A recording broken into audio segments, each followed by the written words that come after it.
ನಮಸ್ಕಾರ ಸ್ನೇಹಿತರೆ, welcome to ಬ್ರೂನಿ ಕನ್ನಡ ಲಾಗ್. ಪ್ರತಿದಿನ ಥರ ಇವತ್ತು ಹ್ಯಾಸ್ ಯೂಸಲ್ ವಾಕಿಂಗ್ ಬಂದೆ. ನನ್ನ ಮಗಳು ಇವತ್ತು ವಾಕಿಂಗ್ ಮಿಸ್ ಆದ್ಲು, ಅಂದರೆ ನಿದ್ರೆ ಬರ್ತಿದೆ ಮಮ್ಮ ಅಂತ ಮಲಗಿಬಿಟ್ಲು. ನನ್ನ ಅಕ್ಕನ ಮಗಳು ಬಂದು ಜಾಯ್ನ್ ಆದ್ಲು. ವಾಕಿಂಗ್ ಮುಗಿಸಿ ಮನೆಗೆ ಬಂದು ಮನೆಯಲ್ಲಿ ತುಂಬ ಕೆಲಸ ಇತ್ತು. ಮನೆಯೆಲ್ಲ ಫುಲ್ ಮೆಸ್ಸಿ ಆಗಿತ್ತು. ಮನೆಯೆಲ್ಲ ಕ್ಲೀನ್ ಮಾಡಿ ಹಾಗೆ ಇನ್ನರ್ ಪ್ಲ್ಯಾಂಟ್ಸ್ಗೆಲ್ಲ ನೀರು ಹಾಕಬೇಕಿತ್ತು. ಅದನ್ನೆಲ್ಲ ಸ್ವಲ್ಪ ಹಾಕಿದೆ. ಮುನ್ನಿನೇ ಹೆಪ್ಸಿ ಹಾರ್ಲಿಕ್ಸ್ ಕೊಟ್ಟೆ. ಹಾಗೆ ವರ್ಕಿಂಗ್ ವುಮೆನ್ಸ್ಗೆ ಆ್ಯಂಡ್ ಬಿಸ್ನೆಸ್ ವುಮೆನ್ಸ್ಗೆ ಬೇಗ ಹೋಗೋದಿರುತ್ತೆ, ಟೈಮ್ ಕರೆಕ್ಟಾಗಿ ಹೋಗೋದಿರುತ್ತೆ. ಅಂದರೆ ಅದರಲ್ಲೂ ವರ್ಕಿಂಗ್ ವುಮೆನ್ಸ್ಗೆ ಬೇಗ ಹೋಗೋದಿರುತ್ತೆ. ಹಾಗಾಗಿ ಬ್ರೇಕ್ಫಾಸ್ಟ್ಗೆ ಏನು ಮಾಡೋದು ಅಂತ ಎಲ್ಲರಿಗೂ ಯೋಚನೆ ಬರುತ್ತೆ. ನನಗೂ ಕೂಡ ಅದೇ ಥರ ಬ್ರೇಕ್ಫಾಸ್ಟ್ಗೆ ಏನು ಮಾಡೋದು ಅಂತ ಯೋಚನೆ ಮಾಡಿ ಲೆಮನ್ ರೈಸ್ ಮಾಡೋಣ ಅಂತ ಡಿಸೈಡ್ ಮಾಡಿದೆ. ಮತ್ತು ಶಾಪ್ಗೆ ಬೇಗ ಹೋಗೋಣ ಅಂತ ಡಿಸೈಡ್ ಮಾಡಿದೆ. ಯಾಕಂದರೆ ಆಗಲೇ ಒಂದು 15 ಡೇಸಿಂದ ನನ್ನ ಮಗಳಿಗೆ ಹೆಲ್ತ್ ಇಶ್ಯೂಸ್ ಇರೋದ್ರಿಂದ ನಾನು ಬೇಗ ಹೋಗ್ತಿರ್ಲಿಲ್ಲ. ಈವ್ನಿಂಗ್ ಆಗ್ತಿತ್ತು ಶಾಪ್ಗೆ ಹೋಗಲಿಕ್ಕೆ. ಹಾಗಾಗಿ ಇವತ್ತು ಬೇಗ ಹೋಗೋಣ ಅಂತ ಡಿಸೈಡ್ ಮಾಡಿದೆ. ನನ್ನ ಮಗಳಿಗೆ ಚಿತ್ರಾನ್ನ, ಅವಲಕ್ಕಿ ಉಪ್ಪಿಟ್ಟು, ಪುಳಿಯೋಗರೆ ಇದ್ಯಾವುದು ಇಷ್ಟ ಆಗಲ್ಲ. ಅದಕ್ಕೆ ಹಪ್ಪಳ ಹಾಕಿ ಸೌತೆಕಾಯಿ ಕಟ್ ಮಾಡಿ ಹಾಕೊಳ್ಳೋಣ ಅಂತ ಅಂದ್ಕೊಂಡೆ. ಇವತ್ತು ಬೇಗ ಹೋಗಿ 2 ಶಾಪಲ್ಲೂ ಪೂಜೆ ಎಲ್ಲ ಮಾಡಬೇಕಿತ್ತು. ಹಾಗಾಗಿ ಬೇಗ ಹೊರಡೋಣ ಅಂತ ಅಂದ್ಕೊಂಡಿದ್ದೆ. ಬಟ್ ಏನು ಮಾಡ್ತೀರಾ, ಹೆಣ್ಮಕ್ಳಂದಮೇಲೆ ಮನೇಲಿ ಎಲ್ಲ ಕೆಲಸ ಮುಗಿಸಿನೇ ಹೋಗಬೇಕು, ಬ್ರೇಕ್ಫಾಸ್ಟ್ ಮಾಡಿ ಹೋಗ್ಬೇಕಲ್ವಾ. ಹಾಗಾಗಿ ಸ್ವಲ್ಪ ಲೇಟೇ ಆಗುತ್ತೆ. ಮಧ್ಯೆ ಫೋನ್ ಕಾಲ್ ಕೂಡ ಬರ್ತಾಯಿತ್ತು. ನನ್ನ ಕಸಿನ್ಸ್ ಕಾಲ್ ಮಾಡಿ ಮುನ್ನಿ ಬಗ್ಗೆ ವಿಚಾರಿಸ್ತಾಯಿದ್ರು. ಅಂದರೆ ಮುನ್ನಿಗೆ ಹೆಲ್ತ್ ಇಶ್ಯೂಸ್, ಅಂದರೆ ಮುನ್ನಿ ಅಂದರೆ ನನ್ನ ಮಗಳಿಗೆ ಹೆಲ್ತ್ ಇಶ್ಯೂಸ್ ಅಂದರೆ ಡೆಂಗೂ ಫೀವರ್ ಆಗಿಬಿಟ್ಟಿತ್ತು.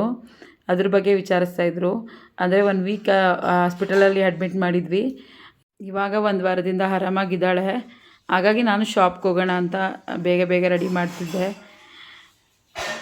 ಪ್ರತಿದಿನ ಶಾರ್ಪ್ 9ಗೆ ನಾನು ಶಾಪ್ಗೆ ಹೋಗಿ ಅಭ್ಯಾಸ. ಇವಾಗ ಒಂಥರ 15 ಡೇಸಿಂದ ನನಗೊಂಥರ ಹಿಂಸೆ ಆಗಿಬಿಟ್ಟಿತ್ತು. ಅಂದರೆ ನಾನು ಶಾಪ್ಗೆ ಹೋಗೋಕ್ಕಾಗ್ತಿಲ್ಲ, ಈವ್ನಿಂಗ್ ಹೋಗ್ತಿದ್ದೀನಿ, ಒಂಥರ ಹಿಂಸೆ ಆಗ್ತಿತ್ತು. ಆದರೂ ನನ್ನ ಮಗಳು ಹೆಲ್ತ್ ಕೂಡ ಇಂಪಾರ್ಟೆಂಟ್ ಅಲ್ವಾ. ಹಂಗಾಗಿ ಅವಳನ್ನ ಕೇರ್ ಮಾಡಬೇಕು.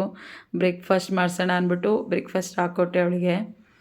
ತಿಂತಾಯಿದ್ಲು ಅವಳು. ಮಮ್ಮ ಚೆನ್ನಾಗಿದೆ ಇವತ್ತು, ಲೆಮನ್ ರೈಸ್ ತುಂಬ ಚೆನ್ನಾಗಿದೆ ಅಂತ ಹೇಳಿದ್ಲು. ಅಂದರೆ ಅವಳಿಗೆ ಹಪ್ಪಳ ಎಲ್ಲ ಹಾಕ್ಕೊಟ್ರೆ ತುಂಬ ಖುಷಿ ಆಗುತ್ತೆ. ತುಂಬ ಖುಷಿಯಾಗಿ ಇವತ್ತು ಬ್ರೇಕ್ಫಾಸ್ಟ್ ಮಾಡಿದ್ಲು ಅವಳು. ನಾನು ಸ್ನಾನ ಪೂಜೆ ಎಲ್ಲ ಮಾಡಿ ಶಾಪ್ಗೆ ಹೊರಟೆ. ಮನೆಯಿಂದ ಹೊರಟಾಗೇ ಫಸ್ಟು ಹೊಸ ಶಾಪ್ ಸಿಗುತ್ತೆ, ಅಲ್ಲಿಗೆ ಹೋದೆ. ಆ್ಯಸ್ ಯೂಸಲ್ ನೆನ್ನೆದೆಲ್ಲ ಎಷ್ಟಾಯಿತು ಏನಾಯಿತು ಅಂತೆಲ್ಲ ನೋಡ್ತಾ ಇದ್ದೆ. ಹಾಗೆ ಒಂದು 5 ಮಿನಿಟ್ಸ್ ಹೊರಗಡೆ ಹೋಗಿ ಬರ್ತೀನಿ ಅಂತ ನನ್ನ ತಮ್ಮ ಅಭಿ ಹೊರಗಡೆ ಹೋದ. ಬಿಸಿಲಲ್ಲಿ ಬಂದಿದ್ದರಿಂದ ಯಾಕೋ ಒಂಥರ ಸ್ವೆಟ್ ಫೀಲ್ ಆಗ್ತಿತ್ತು, ಸೆಕೆ ಅಂತ ಅನ್ನಿಸ್ತಾಯಿತ್ತು. ಹಾಗೆ ಸ್ವಲ್ಪ ಫ್ಯಾನ್ ಕೂಡ ಹಾಕ್ಕೊಂಡೆ. ನನಗೆ ಮನೇಲಿರೋದಕ್ಕಿಂತ ಶಾಪಿಗೆ ಬಂದರೆ ಏನೋ ಒಂಥರ ನೆಮ್ಮದಿ ಇರುತ್ತೆ, ಏನೋ ಒಂಥರ ಖುಷಿ ಇರುತ್ತೆ. ನನಗೆ ಶಾಪಿಗೆ ಬರೋದಂದರೆ ತುಂಬ ಇಷ್ಟ.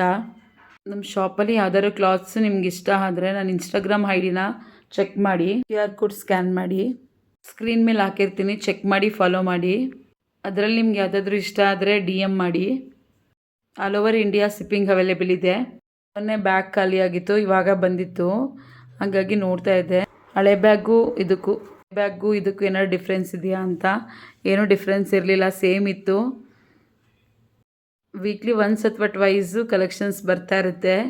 ಅಂದರೆ ಹೇಗೆ ಟ್ರೆಂಡ್ ಇರುತ್ತೋ ಹಾಗಾಗಿ ಕಲೆಕ್ಷನ್ಸ್ ಬರ್ತಾ ಇರುತ್ತೆ. ಈಗ ನೀವು ನೋಡ್ತಿರ್ಬೋದು ಶರ್ಟ್ ಕಲೆಕ್ಷನ್ಸು ಈಗ ಹೊಸದಾಗಿ ಬಂದಿರೋ ಅಂಥದ್ದು.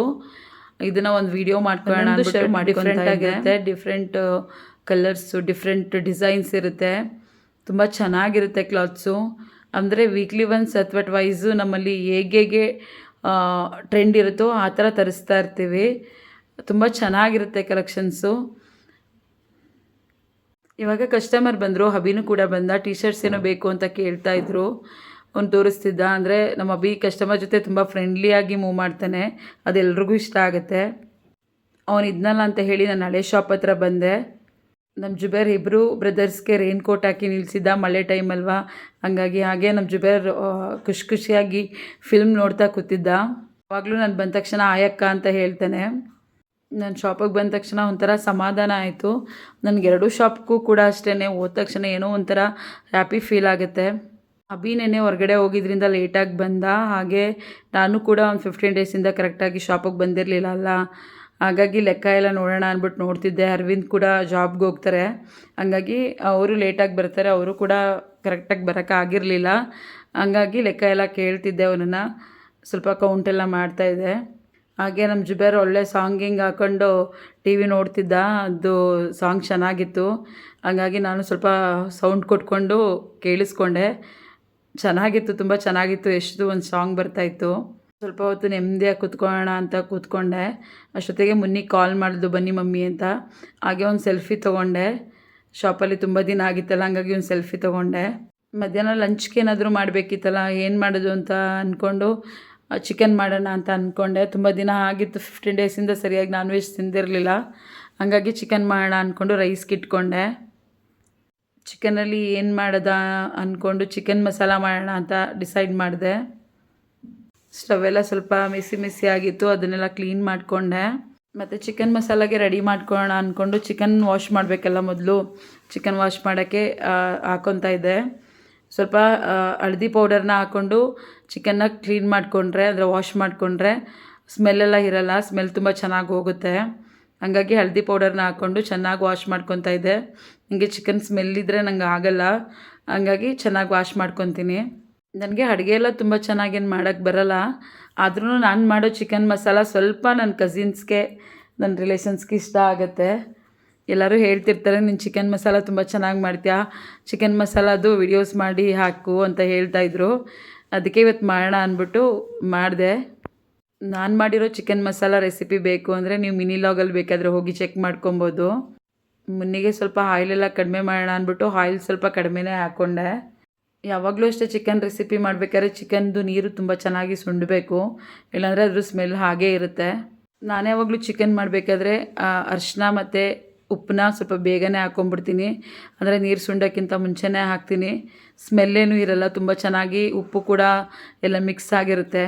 ಹಾಗೂ ನಾನು ಕಟ್ ಮಾಡಿ ಏನು ಇಟ್ಕೊಂಡಿದ್ದೆ ಅದನ್ನೆಲ್ಲ ಸ್ವಲ್ಪನೇ ಹಾಕಿ ಮಿಕ್ಸ್ ಮಾಡಿದೆ, ಚೆನ್ನಾಗಿ ಬೇಯಿಸಿದೆ.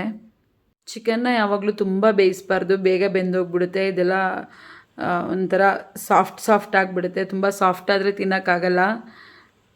ನಾನು ಚಿಕನ್ ಮಸಾಲದಲ್ಲಿ ಯಾವಾಗಲೂ ತೇಜು ಮಸಾಲಾನ ಯೂಸ್ ಮಾಡ್ತೀನಿ, ಯಾಕೆಂದರೆ ತೇಜು ಮಸಾಲ ತುಂಬ ಟೇಸ್ಟ್ ಇರುತ್ತೆ, ತುಂಬ ಚೆನ್ನಾಗಿರುತ್ತೆ ಟೇಸ್ಟು. ನಾವು ಎಲ್ಲ ಮಟನ್ ಸಾಂಬಾರ್ದು ಬೇರೆ ಖಾರದ ಪುಡಿನ ಮಾಡಿಸ್ಕೊತೀವಿ, ಅದನ್ನು ಸ್ವಲ್ಪ ಹಾಕ್ಕೊಂಡು ಮಿಕ್ಸ್ ಮಾಡಿಕೊಂಡೆ ತೇಜು ಮಸಾಲ ಜೊತೆಗೆ. ಚಿಕನ್ ಮಸಾಲಾಗೆ 1/2 ಗ್ಲಾಸ್ ವಾಟರ್ನ ಹಾಕ್ಕೊಬೇಕು, ಏಕೆಂದರೆ ಸ್ವಲ್ಪ ಬೇಯಬೇಕಲ್ಲ ಚೆನ್ನಾಗಿ, ಹಾಗಾಗಿ ನೀರನ್ನ ಹಾಕ್ಕೊಬೇಕು. ನೀರನ್ನ ಹಾಕ್ಕೊಂಡು ಚೆನ್ನಾಗಿ ಮಿಕ್ಸ್ ಮಾಡಬೇಕು. ಅಂದರೆ ಕೆಳಗಡೆನೇ ಆಗಿಬಿಟ್ಟಿರುತ್ತೆ, ಮೇಲ್ಗಡೆ ಆಗಿಬಿಟ್ಟಿರುತ್ತೆ. ಚೆನ್ನಾಗಿ ಅದನ್ನೆಲ್ಲ ಮಿಕ್ಸ್ ಮಾಡಬೇಕು. ಸ್ವಲ್ಪ ಚೆನ್ನಾಗಿ ತಿರುಗಿಸಿ ಕ್ಲೋಸ್ ಮಾಡಿಟ್ಟು ಒಂದು 5 ಮಿನಿಟ್ಸ್ ಬಿಡಬೇಕು. ಈಗ ಚಿಕನ್ ಮಸಾಲ ರೆಡಿಯಾಗಿದೆ, ನೀವೇ ನೋಡ್ತಿರ್ಬೋದು. ಕಲರು, ಟೇಸ್ಟು, ಅಂದರೆ ಟೇಸ್ಟ್ ನೀವು ನೋಡೋಕ್ಕಾಗಲ್ಲ, ಆದರೆ ಕಲರು ತುಂಬ ಚೆನ್ನಾಗಿದೆ ಅಲ್ಲ. ಇವಾಗ ನಾವು ಸ್ವಲ್ಪ ಟೇಸ್ಟ್ ಮಾಡೋಣ ಅಂದ್ಬಿಟ್ಟು ಹಾಕ್ಕೊಂಡ್ವಿ ಊಟ ತಿಂದು ಹೊರಗಡೆ ಹೋಗಬೇಕಿತ್ತು. ನಾನು ರಘುಲಾಲ್ಗೆ ಹೋಗಿ ಸ್ವಲ್ಪ ಮೆಡಿಷನ್ ತರಬೇಕಿತ್ತು, ಹಂಗಾಗಿ ಹೊರಗಡೆ ಬಂದೆ. ಆದರೆ ತುಂಬ ಮಳೆ ಇತ್ತು, ಹೇಗೆ ಅಂದರೆ ಫುಲ್ ನೆಂದೋಗ್ಬಿಟ್ಟಿದ್ದೆ ನಾನು. ಹಾಗಾಗಿ ಸೈಡಿಗೆ ಬಂದು ನಿಂತಿದ್ದೆ ಒಂದು ಶಾಪ್ ಹತ್ರ. ಎಷ್ಟು ಮಳೆ ಅಂದರೆ ತುಂಬಾ ಮಳೆ, ಜೋರು ಮಳೆ ಇತ್ತು, ಸಖತ್ತು ಮಳೆ ಇತ್ತು. ವಾಪಸ್ ಹೋಗೋಣ ಅಂದರೆ ವಾಪಸ್ ಹೋಗೋಕ್ಕೂ ಆಗ್ತಿರ್ಲಿಲ್ಲ, ಯಾಕೆಂದರೆ ನಿಯರ್ ರಘುಲಾಲ್ಗೆ ಬಂದುಬಿಟ್ಟಿದ್ದೆ. ರಘುಲಾಲ್ಗೆ ಬಂದು ಮೆಡಿಷನ್ ತೊಗೊಂಡು ವಾಪಸ್ ಬಂದೆ ಮನೆಗೆ.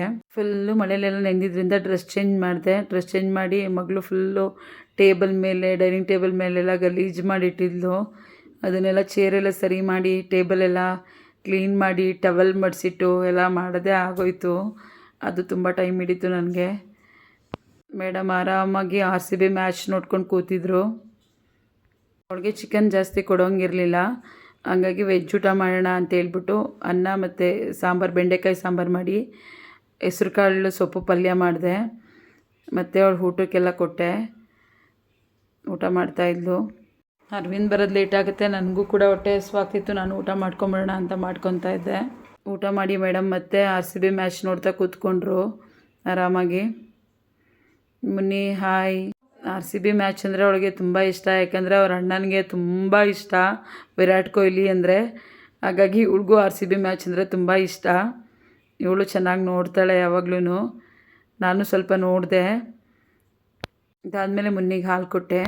ಇವತ್ತಿನ ಲಾಗ್ ಮುಗಿಸ್ತಾ ಇದ್ದೀನಿ. ಈ ವಿಡಿಯೋ ನಿಮ್ಗೆ ಇಷ್ಟ ಆಗಿದ್ರೆ ಲೈಕ್ ಮಾಡಿ, ಶೇರ್ ಮಾಡಿ, ಸಬ್ಸ್ಕ್ರೈಬ್ ಮಾಡಿ. ಏನಾದರೂ ತಪ್ಪಿದರೆ ಕಮೆಂಟ್ ಮುಖಾಂತರ ತಿಳಿಸಿ. ನೆಕ್ಸ್ಟ್ ವಿಡಿಯೋಗೋಸ್ಕರ ಬೆಲ್ ಐಕನ್ ಕ್ಲಿಕ್ ಮಾಡಿ. Thank you. ಬಾಯ್.